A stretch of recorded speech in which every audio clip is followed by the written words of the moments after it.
اللہ जब तू अपनी रहमतों के दरवाजे खोले और पुकारे, हाँ कोई रहमत मांगने वाला है, कोई खुशियाँ मांगने वाला है, कोई शिफा मांगने वाला है, कोई मेरे महबूब की चाहत मांगने वाला, तो मेरी दुआ है कि या अल्लाह सारी खुशियाँ, सारी रहमतें, सारी कामयाबी और सारी बरकतें, सारी नेमतें और नबी पाक की चाहत उस शख्स को दे दे जो ये मैसेज पढ़कर दूसरों को भी दुआ में शामिल करे। आमीन। दोस्तों, हम सबको अल्लाह ताला ने एक ईमान वाले घर में पैदा किया, उसके लिए, उसके शुक्र के लिए एक बार अल्लाह अकबर तो लिख ही दो।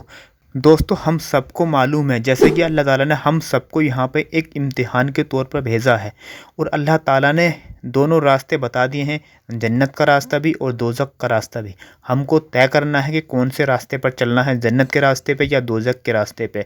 लेकिन आजकल की दुनिया ज़्यादातर जहन्नुम के रास्ते पर चल रही है दोस्तों, अल्लाह ताला के बताए रास्ते पर नहीं चल रही दोस्तों। ना जाने हम कैसे मुसलमान हो गए हैं दोस्तों, हम नबी पाक की सुन्नतों को नहीं मान रहे हैं दोस्तों, और अपनी आखिरत को हम ख़राब कर रहे हैं दोस्तों। आपके पास अभी भी वक्त है सुधरने का। सभी मुसलमान भाइयों से गुजारिश है, और अपने आप को भी हिदायत देता हूँ कि अभी और इसी वक्त सुधर जाएं और अल्लाह ताला के बताए हुए रास्ते पर चलें, और जन्नत में जाने के लिए अल्लाह ताला ने जो रास्ता बताया है उस रास्ते को चुनें और उस रास्ते पर चलें, और फिर देखना अल्लाह ताला अपनी रहमत से आपके घर में खुशियाँ भर देगा। क्या आपको पता है कि हजरत नूह अलैहिस्सलाम की कौम के 3 लोग अपने ही पेशाब में डूब गए थे। एक तफसीर में मैंने पढ़ा है कि अल्लाह ताला अगर उस दिन किसी पर रहम करता तो एक मजलूम औरत पर रहम करता जो अपने बच्चों को लेकर भाग रही थी। कोई पनाह की जगह मिले और मैं बच जाऊं, और वह भागते भागते एक ऊंचे पहाड़ पर चढ़ी जिससे ऊंचा कोई पहाड़ नहीं था। पीछे से पानी आया, उसने पहले पहाड़ को डुबोया, फिर उसके पैर पर आया, फिर उसके सीने पर आया, फिर उसने बच्चे को ऊपर किया, फिर उसकी गर्दन तक पानी आ गया। उसने अपने बच्चे को अपने सर के ऊपर बैठा लिया। उसने सोचा होगा कि शायद मेरा बच्चा बच जाए, पर पानी की मौज ने ना बच्चे को छोड़ा और ना ही उस बेबस माँ को सबको बराबर कर दिया। बेबस माँ को सबको बराबर कर दिया, यहाँ तक कि हजरत नूह अलैहिस्सलाम के अपने बेटे को अल्लाह ताला ने उनके सामने गर्क कर दिया। 3 आदमी एक गुफा में छिप गए और ऊपर से पत्थर रख लिया कि यहाँ पानी नहीं आएगा। चारों तरफ जो पानी का तमाशा देखा तो अंदर बैठ गए। थोड़ी देर में तीनों को तेज पेशाब आया और बेकरार होकर पेशाब करने बैठे। अल्लाह ताला ने पेशाब को जारी कर दिया और पेशाब करते करते ही अपने ही पेशाब में गर्क होकर मर गए। जो काम नूह अलैहिस्सलाम की कौम करती थी दोस्तों, वही काम आज सारी दुनिया में हो रहा है। अल्लाह ताला हम सब पर रहम अता फरमाए। आमीन।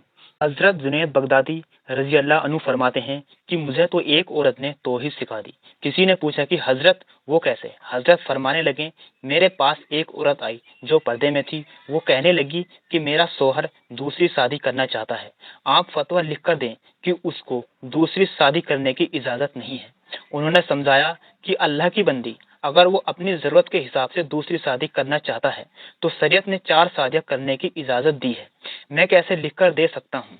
फरमाते हैं कि जब मैंने यह कहा तो उस औरत ने ठंडी सांस ली और कहने लगी कि हजरत, शरीयत का हुक्म रास्ते में रुकावट है, वरना अगर इजाजत होती तो मैं आपके सामने चेहरा खोल देती और आप मेरे हुस्न व रंग